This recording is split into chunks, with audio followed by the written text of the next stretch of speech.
Carol, por tu introducción otra vez. Vamos a reanudar la sesión, por lo tanto, con la segunda y última conferencia. Espero que se vea.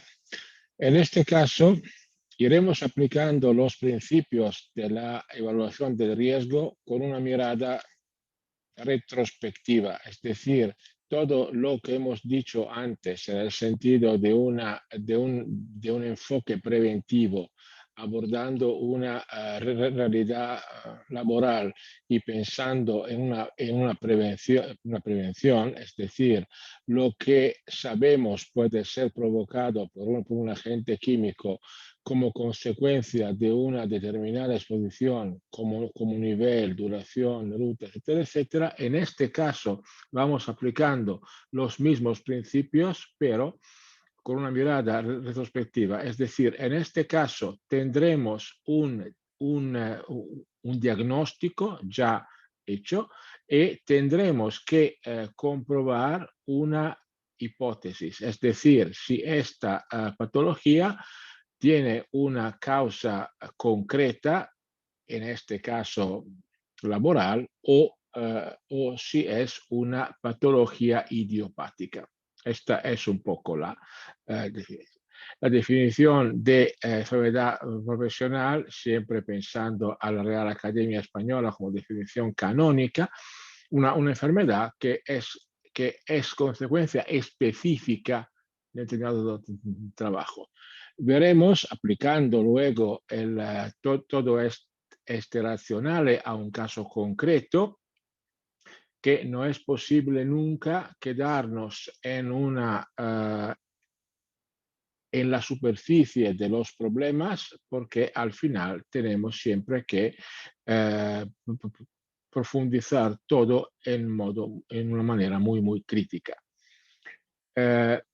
Desde el punto de vista del nexo causal, mucho ya se sabe en el campo de la toxicología, de la medicina del trabajo y de la epidemiología. Tenemos algunas patologías que son verdaderamente patognomónicas, con respecto a la exposición a unos agentes químicos concretos. Sin embargo, tenemos siempre que considerar que cualquier patología puede ser idiopática. Por lo tanto, a pesar de que pueda ser patognomónica de la exposición, siempre cabe la posibilidad, aún a pesar de que una patología pueda ser muy rara, de que sea idiopática y no una causa, diga una causa externa. Aún más, otro que sabemos perfectamente, en el caso, por ejemplo, de los metales, muchos metales, o prácticamente todos, son al mismo tiempo metales esenciales y tóxicos. El caso del manganeso es verdaderamente clamoroso, igual el caso del cromo. Por lo tanto, unos ejemplos muy famosos. ¿Cuál es la praxis, el racionale clásico a la hora de identificar un nexo causal cuando estamos considerando un paciente que ya tiene un diagnóstico específico? Vamos a hacerles un análisis individual, fisiología y clínica, con todo lo que consideramos antes de la patología que estamos considerando ahora. Luego iremos revisando en una manera muy, muy cuidadosa un análisis laboral, es decir, los agentes químicos utilizados, los periodos, las tareas, las condiciones de exposición, la duración, etcétera, etcétera.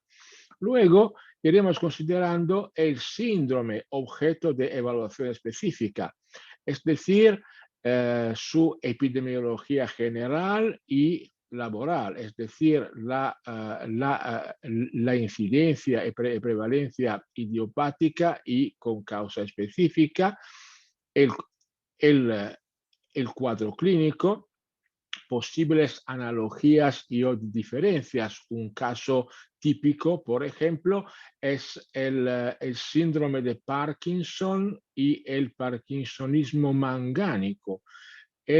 Las características mismas del tremor es distinta. Uno es at rest y uno es en el movimiento. Por lo tanto, ya este dato clínico ya es clave. Es un ejemplo puntiforme.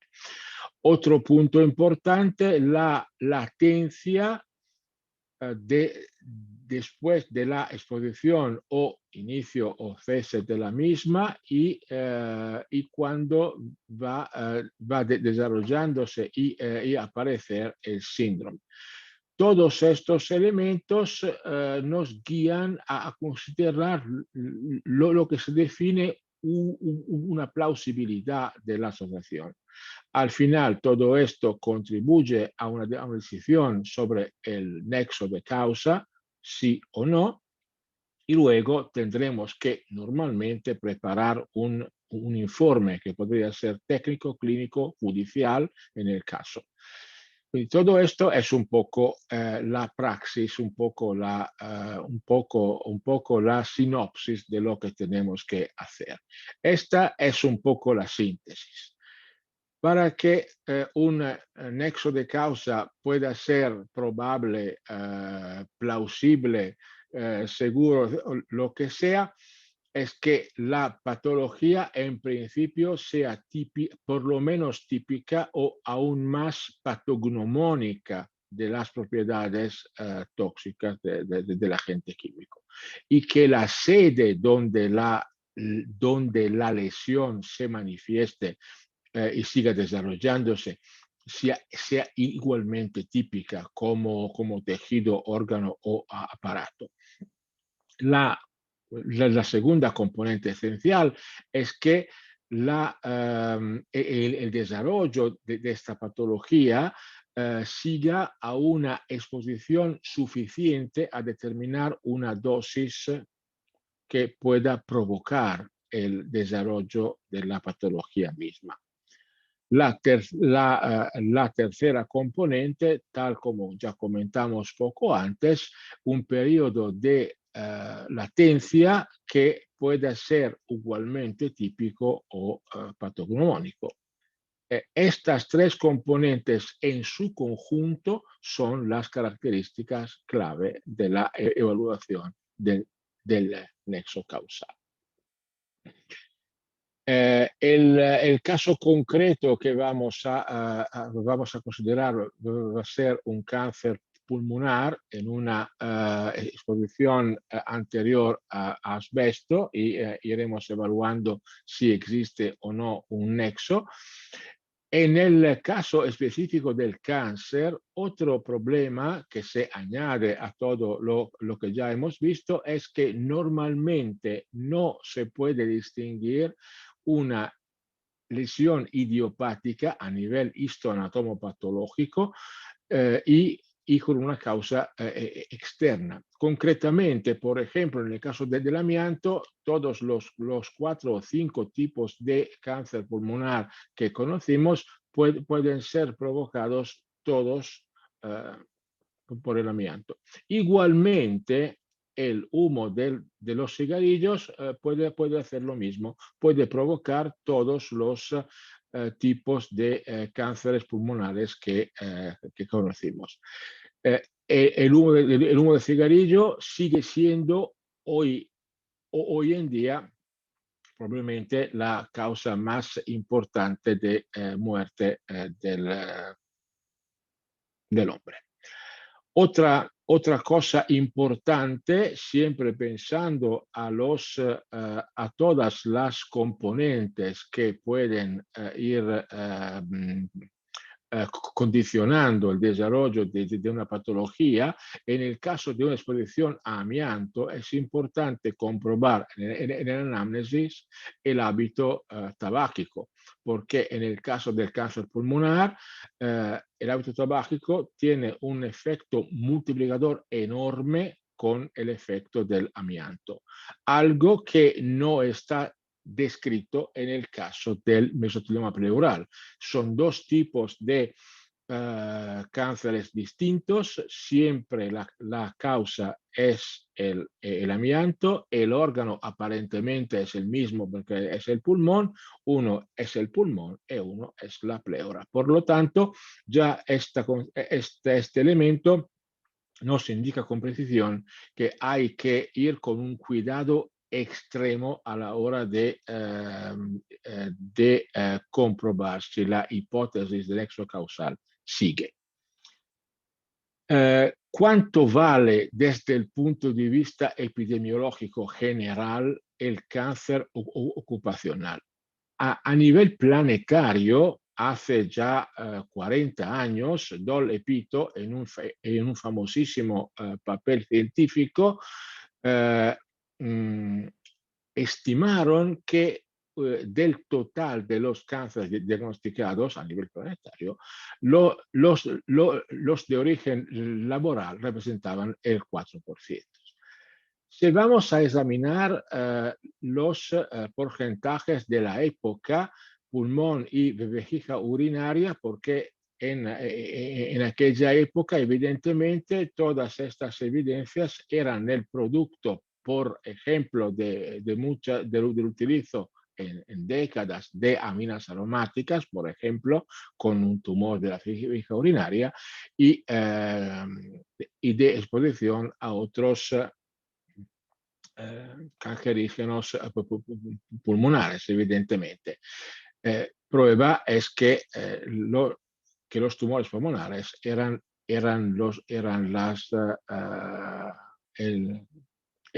más del 60% del total.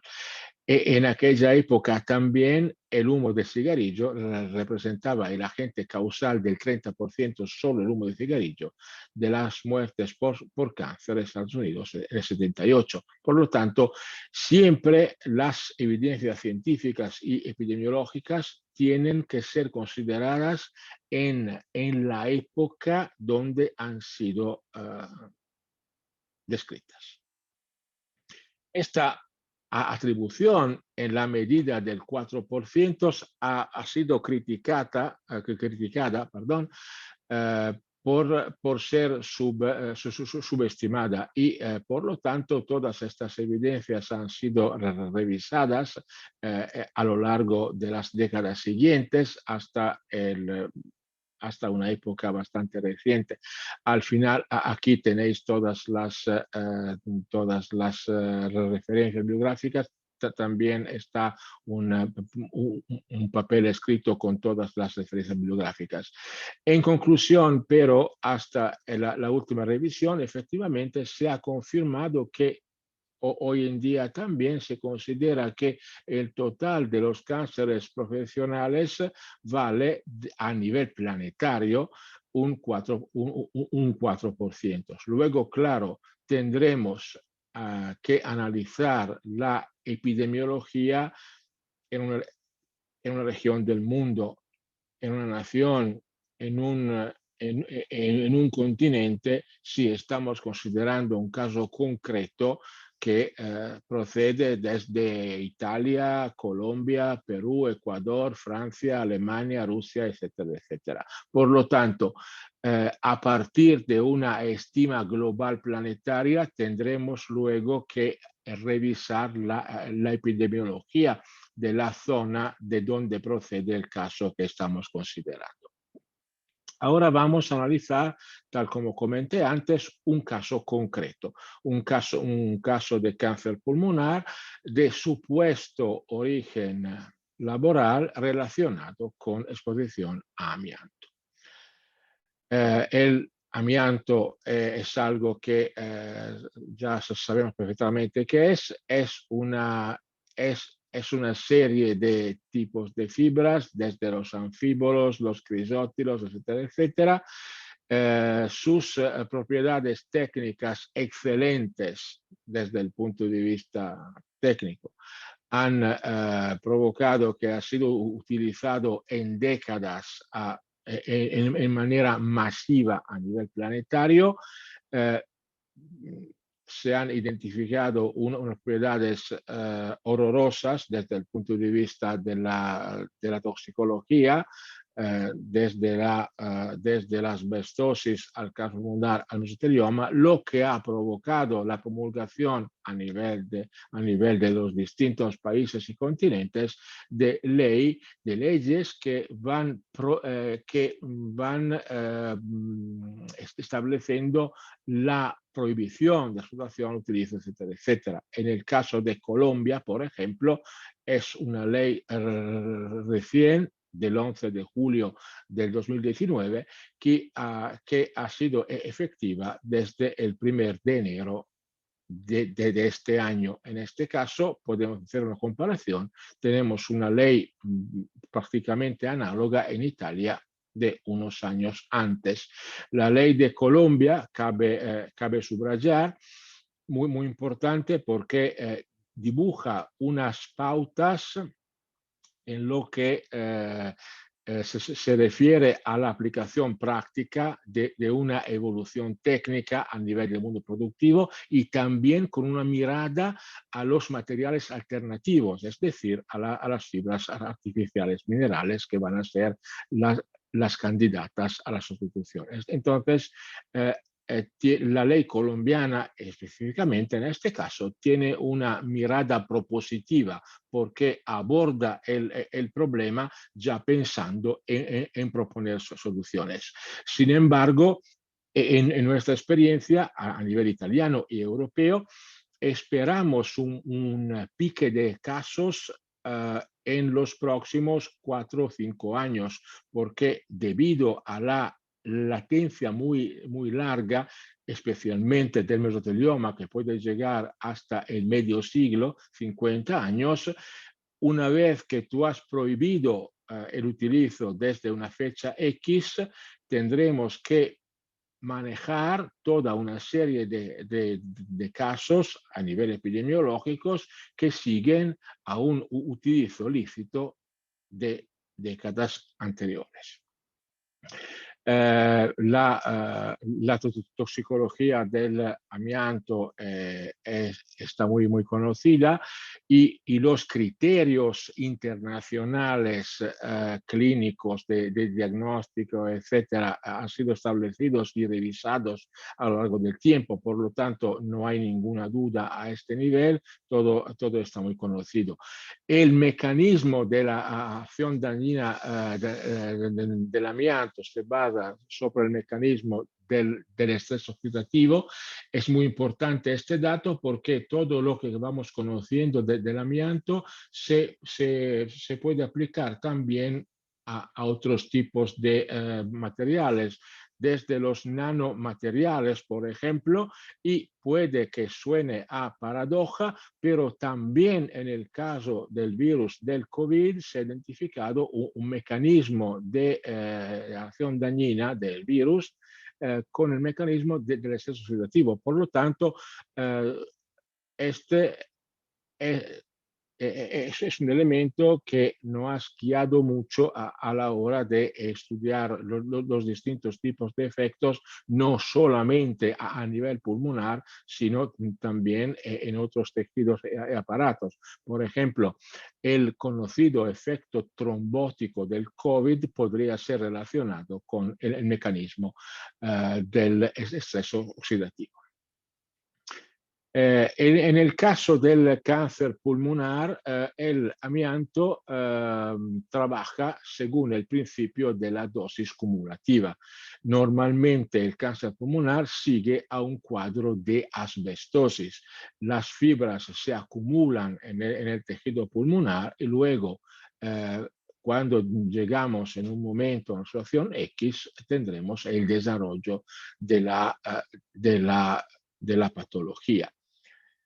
Una exposición cumulativa necesita una exposición de larga duración a niveles elevados normalmente.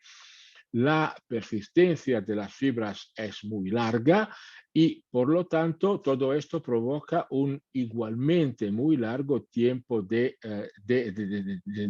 acción. El mecanismo, en este caso, es un mecanismo cancerígeno epigenético. Y todo esto ve la evolución desde la asbestosis al cáncer pulmonar. Es muy importante a la hora de evaluar el riesgo, siendo que tenemos que hacer un cálculo, porque tiene que ser siempre una estima matemática sobre la base principalmente de un nivel de exposición que vamos, en este caso, reconstruyendo con mirada atrás, la exposición mínima para provocar un cáncer pulmonar es de 25 fibras por centímetro cúbicos año. Es decir, una fibra centímetro cúbico de 25 años, 12,5 años, etcétera, etcétera. Esta es la base de cálculo es una exposición mínima que ha sido aceptada a nivel internacional. Vamos analizando ahora el caso clínico, un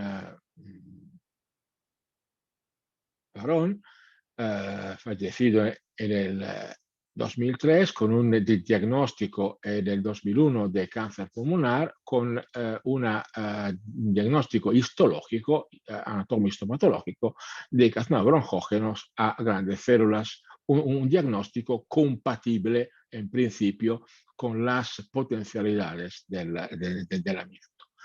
Como análisis ha sido confirmada la exposición a amianto porque relacionada con tareas específicas en el sector metalúrgico, con un periodo de trabajo de 31 años, siempre en la misma empresa. Esta era el tipo de tarea, la construcción y mantenimiento de dispositivos eléctricos, de hornos, aparatos, etcétera, etcétera. Hemos dicho que una de las tareas más complicadas y más que necesita el más importante cuidado por parte de un médico del trabajo, de un higienista, es una reconstrucción fiable del escenario expositivo. En este caso, un equipo de 6 obreros manipulando, cortando materiales, etcétera, etcétera. Tuvimos que distinguir una exposición directa a la hora del trabajador que corta, manipula, etcétera, etcétera, una exposición indirecta porque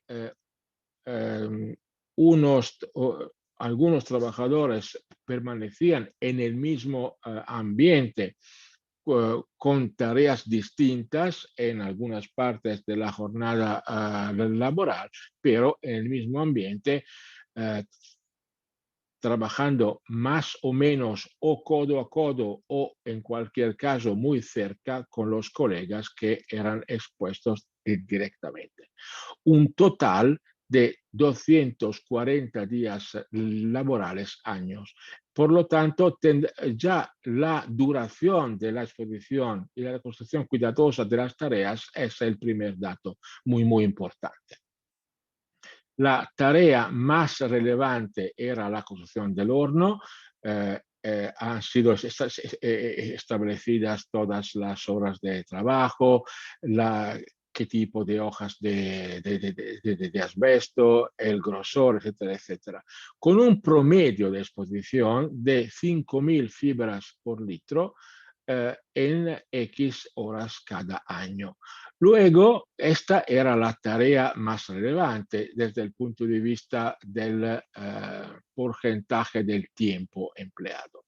Otras tareas menores con un promedio de exposición individual igualmente identificado eran tal como han sido indicadas en estas transparencias, entre los 3.000 fibras litros, 2.000 y 1.000, con tiempo variable.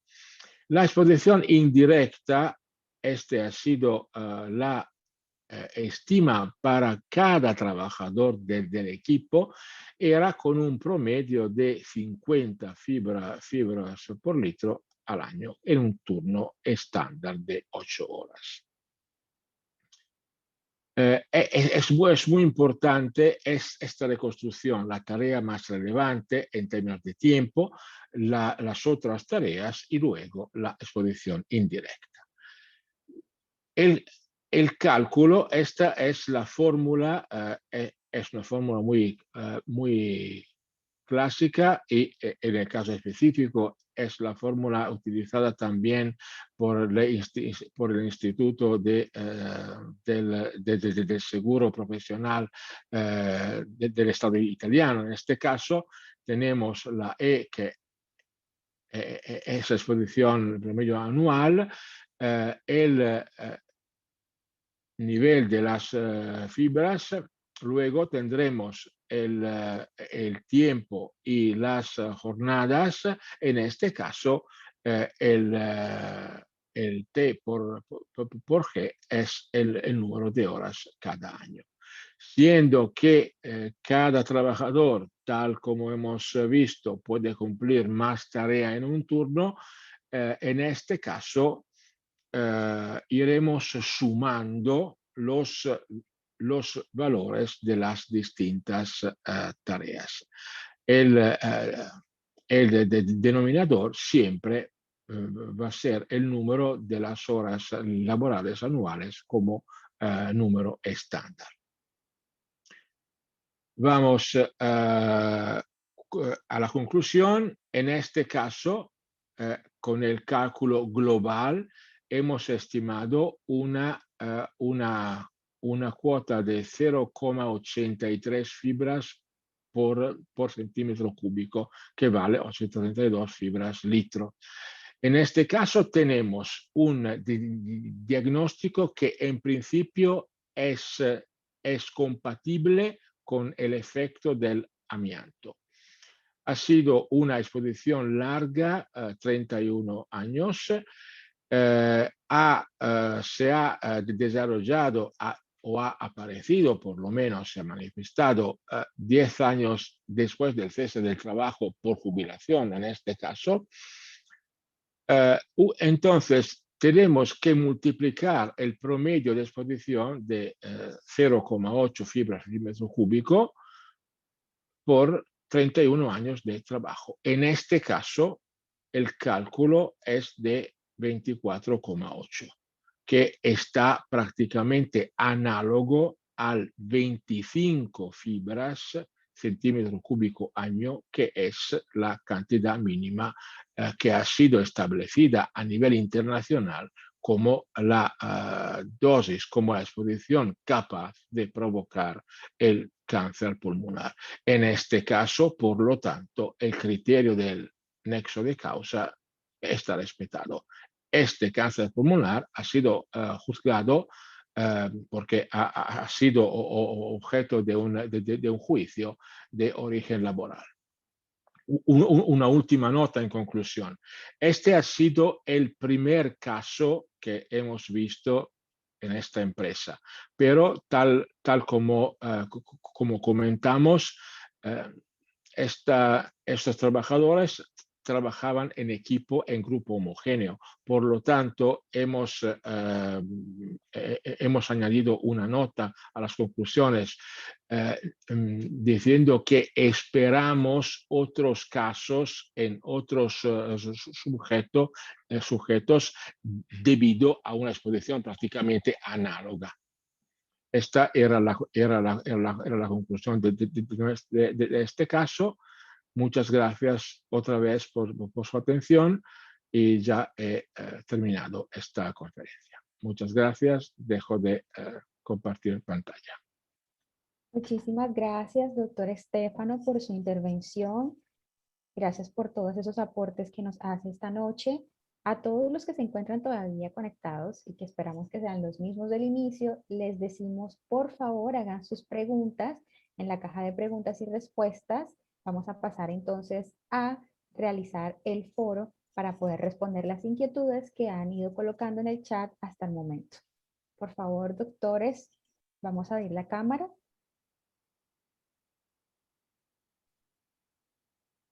Muchas gracias.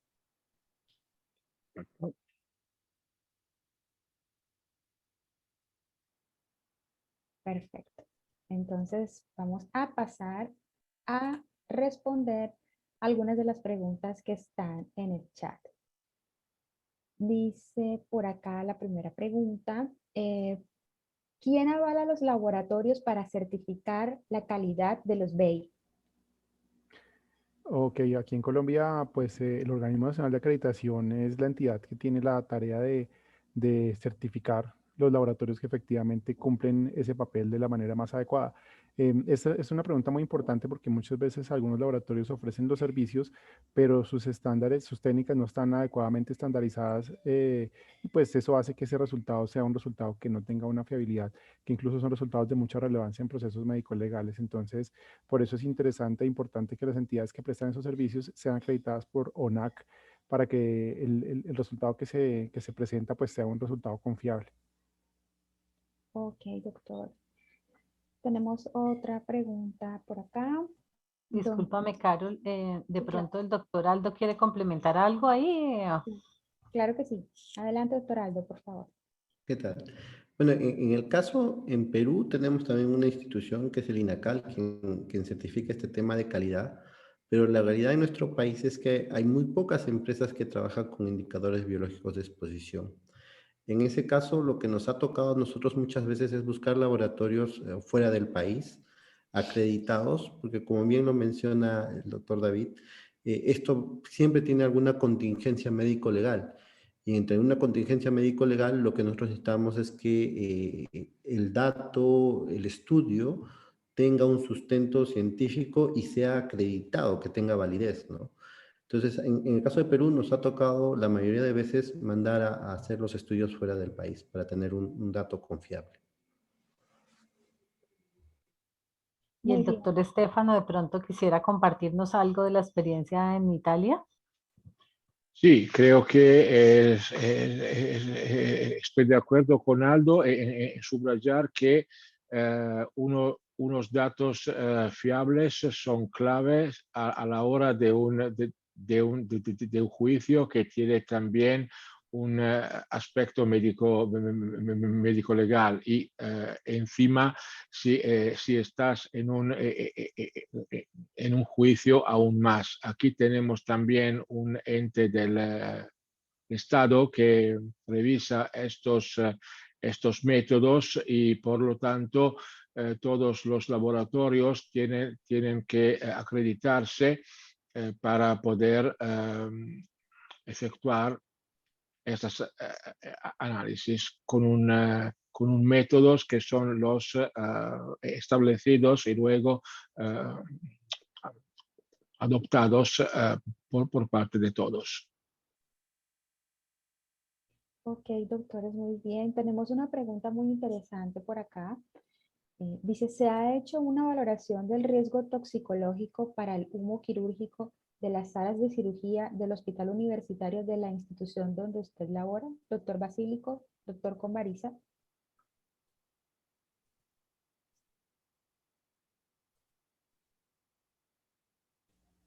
Doctor Estefano, bueno, no, como tal en este instante no estoy vinculado a una institución hospitalaria directa, si bien la Universidad Nacional cuenta con el Hospital Universitario Nacional. La parte de seguridad en el trabajo la manejan otras personas, pero las experiencias que hay con relación a humo quirúrgico son un poco, es decir, los distintos componentes del mismo pueden ser variables, y eso hace que sea difícil tener una forma adecuada de evaluarlos. Muchas veces estos pueden ser diferentes mezclas de productos con acetileno, butadieno. Realmente la cantidad de productos es larga, es grande, depende del tipo de tejidos, depende del tipo de técnicas. Entonces esas valoraciones resultan siendo un reto, y pues sería muy importante, además de lograr una caracterización adecuada, contar con un muy buen sistema de ventilación, que pues es una de las formas de intervenir este riesgo que se ha asimilado, como lo plantea el doctor Estefano, a un riesgo similar a fumar cigarrillo de forma significativa. Hay estudios que hablan de que una jornada quirúrgica puede corresponder cerca al fumar 20 cigarrillos, jornadas quirúrgicas intensas, por supuesto. Entonces aquí venimos a entender que puede ser muy variable la exposición, pero el riesgo existe y hay que prevenirlo. Obviamente, pues aquí la higiene nos debería dar datos para tener una claridad más específica para la intervención. No sé si de pronto el doctor Estefano tenga alguna experiencia específica con estos humos quirúrgicos de los electrobisturís. Mira, No mucho con los humos quirúrgicos de los electrobisturis. Tenemos más experiencias en este caso con los gases anestésicos de los quirófanos. Por lo menos este es un campo que profundicé más personalmente. Con los humos quirúrgicos no. Honestamente no tuve una experiencia específica en este campo. En este caso, en el caso de los gases anestésicos, tenemos que revisar las maquinarias que emiten el gas, todos los cables, todas las aspiraciones, etcétera. A la hora de hacer, por ejemplo, el control biológico, una, una, una, una evidencia muy importante es si la persona padece una infección urinaria. Esto puede provocar una cantidad más importante aparentemente de gas anestésico a nivel urinario, porque los mismos bacterios pueden producir el peróxido de nitrógeno. Por lo tanto, este es un dato que tiene que ser comprobado si tenemos una evidencia de nivel muy elevado en las orinas. Tenemos que hacer algo más de análisis individual para comprobar si el trabajador en este caso padece una infección urinaria. Estas variables pueden ser importantes. Ok, muy bien, doctor. Excelente intervención. Tenemos otra pregunta por acá, también muy importante. Dice, en relación al ácido mucónico, ¿a partir de qué incremento del valor de referencia debo retirar al trabajador de la exposición? Ok, yo creo que hay que entender ahí que lo que estamos valorando es la exposición. Hay otros conceptos que tenemos que manejar como el nivel de acción. Lo trabajamos mucho con los límites máximos permisibles. Al final el TTT mucónico, y eso es otra cosa a resaltar, tiene ya rangos establecidos, ¿no? Por ejemplo, el TTT mucónico se tiene que evaluar, se tiene que tomar la muestra al final de la jornada y el marco referencial es 500 microgramos por gramo de creatinina. Lo primero es lo que comentamos, que este indicador biológico se valora junto con los demás análisis de exposición y hay que valorar que puede haber otras vías de exposición como la vía dérmica, ¿no? Entonces, el rango permitido es hasta 500 microgramos por gramo de creatinina, pero hay que tener ahí un margen de seguridad, ¿no? Con nivel de acción en límites máximos permisibles. Ok. Bueno, Otra cosa, en el caso del ácido mucónico, puedo añadir algo, lo que decía ahora Aldo, entre las componentes distintas, también otra vez el mismo humo de cigarrillo, hemos comprobado que en los fumadores podemos evidenciar unas cuotas importantes a nivel urinario de ácido mucónico, también en personas que no han sido expuestas a benceno. Este es todo un paradigma de algo que tenemos que considerar con muchísimo cuidado. Es decir, la exposición posible a un agente químico ubicuo, es decir, no una exposición exclusivamente profesional, y por lo tanto intentando medir cuál es el contributo profesional y del ambiente de vida, teniendo que considerar la exposición global en su conjunto.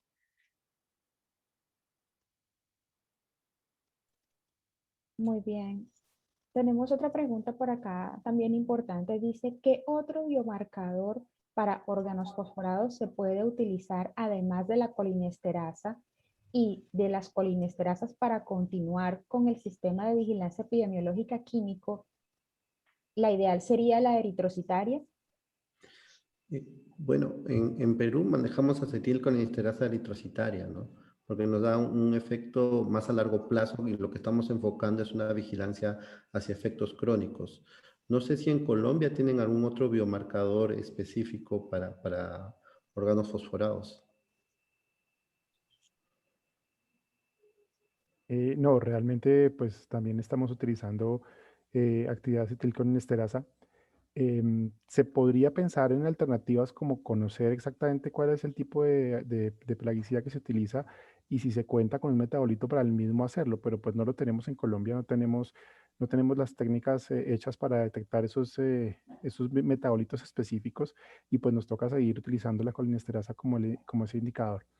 Em, pues la literatura lo reporta, pero pues implicaría tener esa claridad del metabolito específico de acuerdo al agroquímico que se necesite y puedes contar con el laboratorio que pueda cuantificar eso y a su vez interpretarlo resulta siendo un reto porque no tenemos unos estándares que nos permitan decir cuál es el nivel que considera uno represente un riesgo significativo. Habría que correlacionarlo tal vez con el resultado que se tenga de actividad de colinesterasa. Pero sí, efectivamente, la vigilancia la seguimos manejando para productos inhibidores de colinesterasa con la actividad de acetilcolinesterasa eritrocitaria. No sé si la doctora Bertica tenga algún otro aporte de este tema. Yo lo No, único que quisiera decir es que em, cuando estamos gestionando el tema de los plaguicidas, muchas veces estamos centrados en que la mayoría son organofosforados o carbamatos. Y se nos olvida que hay otro tipo de plaguicidas que se están utilizando inclusive más que estos organofosforados y carbamatos y que la colinesterasa no les está siendo útil, ¿no? Entonces estamos llevando recursos, midiendo cosas que de verdad no nos están dando ningún resultado.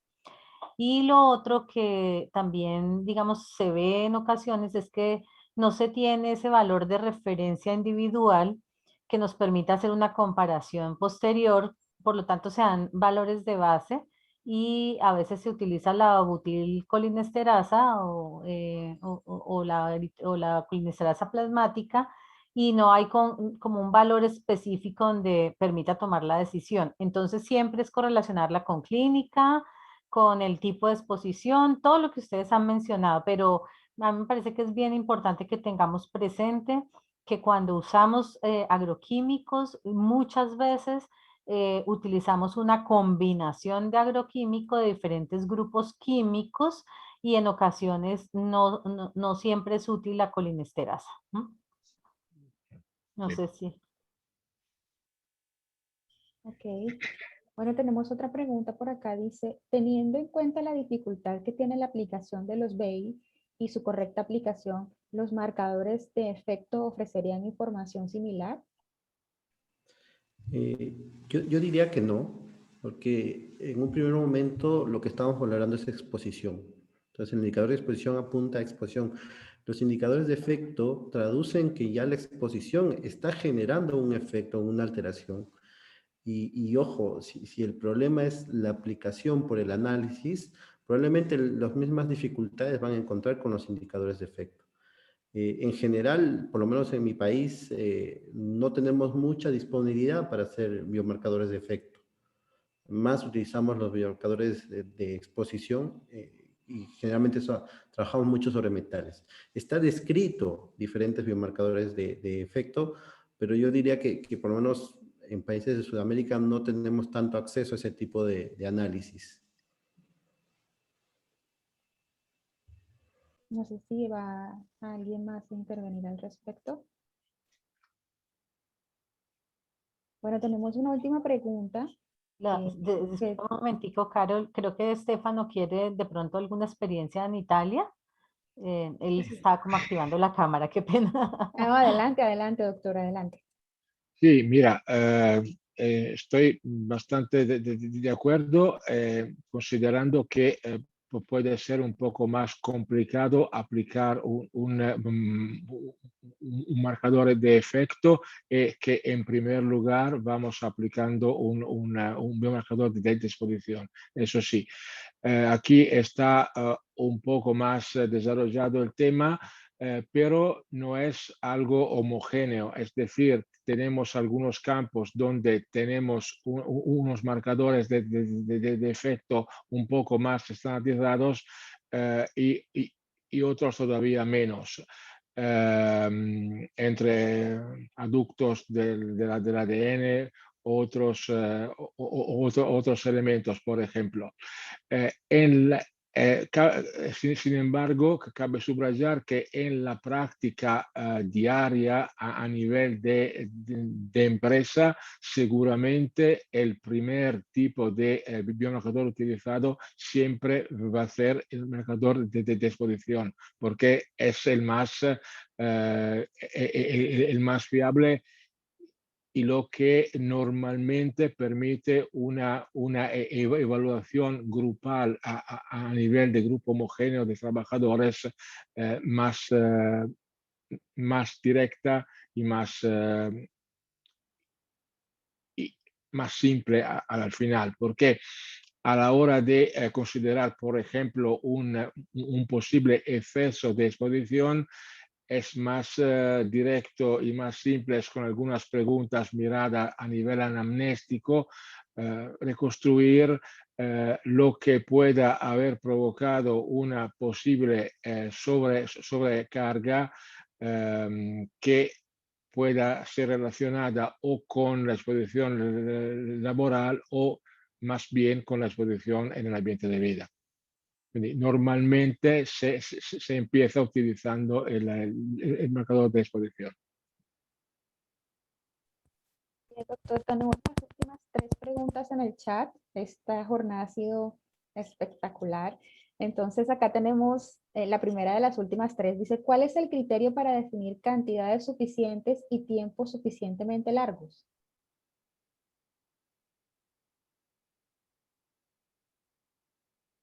Creo que esa pregunta iba para el doctor Stefano. No he comprendido bien la pregunta. ¿Puedes repetirla, por favor? ¿Cuál es el criterio para definir cantidades suficientes y tiempos suficientemente largos? Mira, todo esto tiene que ser relacionado en específico con respecto al agente químico que vamos considerando y al diagnóstico que estamos considerando. Podemos pensar a 2 casos distintos. Uno, por ejemplo, es justo el amianto que hemos considerado ahora mismo. En el caso del cáncer del pulmón, tenemos una dosis cumulativa que es el producto de una exposición que ha durado posiblemente décadas y con niveles elevados. El escenario es totalmente distinto en el caso del mesotelioma pleural, donde no tengo una evidencia de dosis dependencia, porque es suficiente una exposición bastante corta y encima por niveles no así distintos de lo que yo puedo encontrar normalmente en el ambiente de vida, y puede ser suficiente una exposición corta y una vez que este dose trigger haya funcionado, que siga una exposición o no cuenta menos. Por lo tanto, si yo considero el tiempo, la latencia, etcétera, siempre tengo que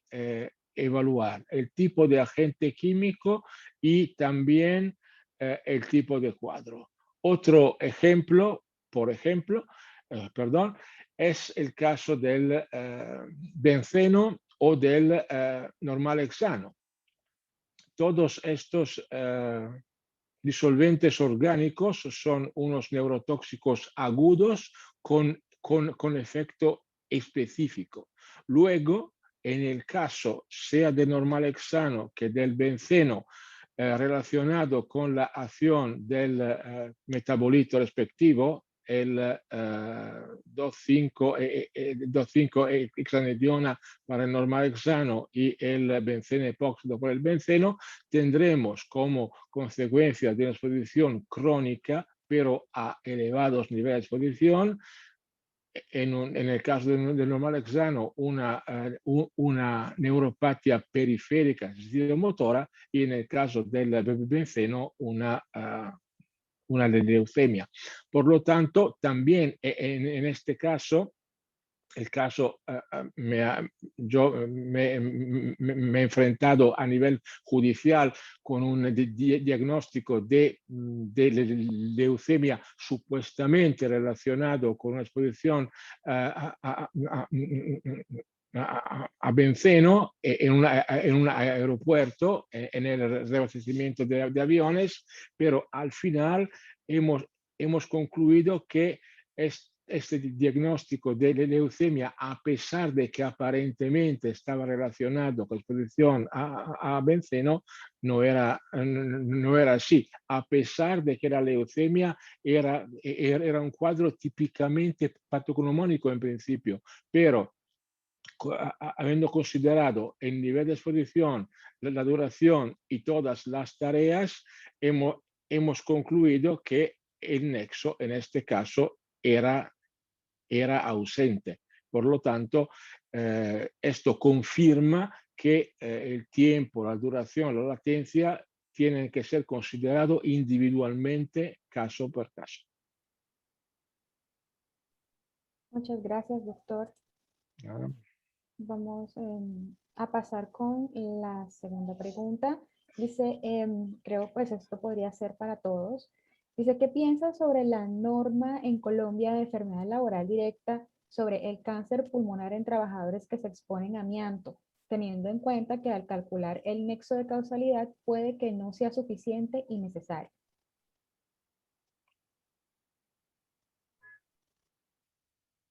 Repito la pregunta.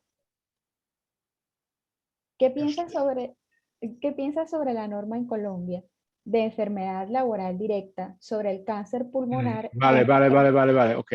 Ok, listo. Puedo intentar contestar. Es decir, lo que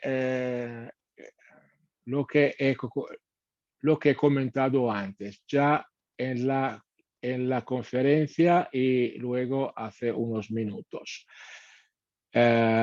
Tenemos que estar muy atentos a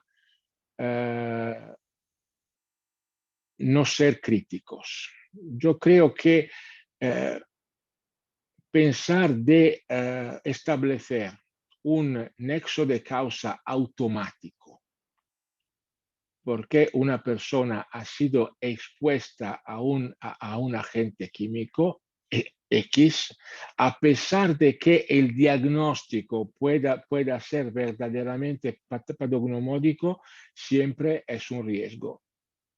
En mi experiencia, pero pregunto también a los colegas del foro de debate, he visto diagnósticos aceptados desde el Instituto Nacional del Seguro, el nexo estaba ausente y científicamente hablando, y en otros casos ha sido rechazada una hipótesis que parecía evidente. Por lo tanto, yo creo que es un riesgo esto de ser acríticos. Esto, pero, implica también una ulterior consideración, que es esta. Todo esto no elimina el derecho a una indemnización. Es decir, si tenemos un seguro y una persona se ha enfermado y la patología puede ser laboral, este trabajador tiene derecho a un seguro. Pero pensando que si yo identifico un nexo de causa, esto puede provocar la identificación de un perfil de responsabilidad que luego llega a un nivel penal en un tribunal. A este nivel yo creo que tenemos que tener un cuidado enorme, porque un nivel es el derecho a una indemnización. Otro es identificar una culpa. Ultimísimo elemento, pido disculpas si estoy demasiado largo en la respuesta.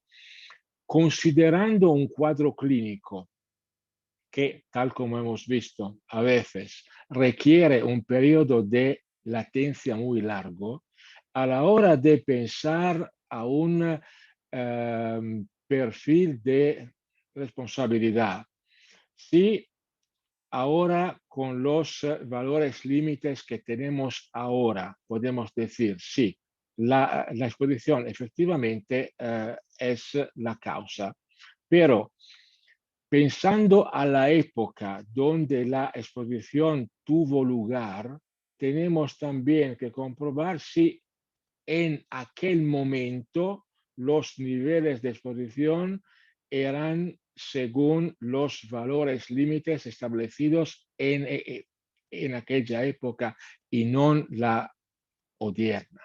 Es importante. Yo creo que la correcta perspectiva temporal a la hora del analizar, comprobar o rechazar el nexo de causa y proponer un posible reflejo judicial sea muy, muy importante. Muchísimas gracias, doctor Estefano. Bueno, no sé si van a hacer una intervención adicional. Tenemos la última pregunta y esta iría para todos. ¿Podrían sugerir ustedes algún texto o algún libro para profundizar sobre la evaluación del riesgo toxicológico? Doctor Aldo. Sí, en verdad, uno de los libros que me ha ayudado mucho es de la Acción Internacional de Higiene, que justamente habla sobre cómo valorar la exposición en ambientes de trabajo, valorando este tema de los límites máximos permisibles y rangos que uno debe manejar para planificar la frecuencia de monitoreos, por un lado. De ahí comparto, tiene que haber mucho de experiencia y mucho del acceso a estas fuentes de información que han lanzado. Nosotros utilizamos mucho el Gestis Database con las frases H claramente para ver las propiedades asociadas a los límites máximos permisibles, pero también hay propiedades que son ajenas a esos máximos permisibles. Un primer libro sería de la Asociación Internacional de Higiene Ocupacional, que es de la valoración de exposición en ambientes de trabajo. Doctor David, ¿cuál es tu recomendación? Bueno, el tema de evaluación de riesgos es un tema que puede ser muy profundo según lo que uno necesite.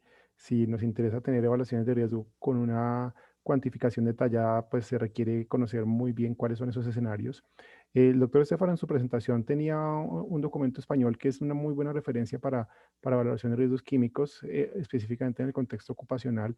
Pero Sí. evaluación de riesgos amplía un poco el espectro también. Desde nuestra óptica toxicológica nos interesa mucho la evaluación de riesgo ambiental y en esto la Academia Nacional de Ciencias de los Estados Unidos y la Agencia de Protección Ambiental tienen unos textos que son muy buenos, que pues nos llevan a un recorrido muy profundo de la evaluación de riesgo por sustancias químicas, en este caso con espectro ambiental global, no solamente enfocado a lo ocupacional, y son documentos que pueden ser muy complementarios a lo que plantea el doctor Aldo con relación a los libros de higiene. Entonces, esto es un tema muy interesante, muy amplio, de muy buenas fuentes en las que se puede profundizar. Yo personalmente en la parte complementaria a la parte ambiental recomiendo EPA y los documentos de National American, la Sociedad América de Ciencias. Muchas gracias, doctora Berta. Pues a mí me gusta mucho la fuente de los cursos de autoaprendizaje de la OPS, del portal de la OPS. Hay uno de evaluación de riesgo ambiental que es bien interesante y que tiene muchos enfoques pues aplicables a salud ocupacional. Y estoy de acuerdo pues con las recomendaciones anteriores. También en el, digamos ATCDR,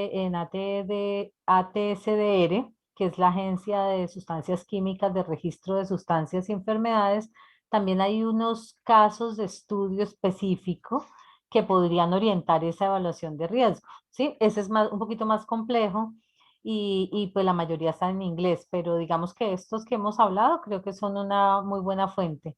Ahora, doctor Estefano, ¿qué nos recomienda usted también?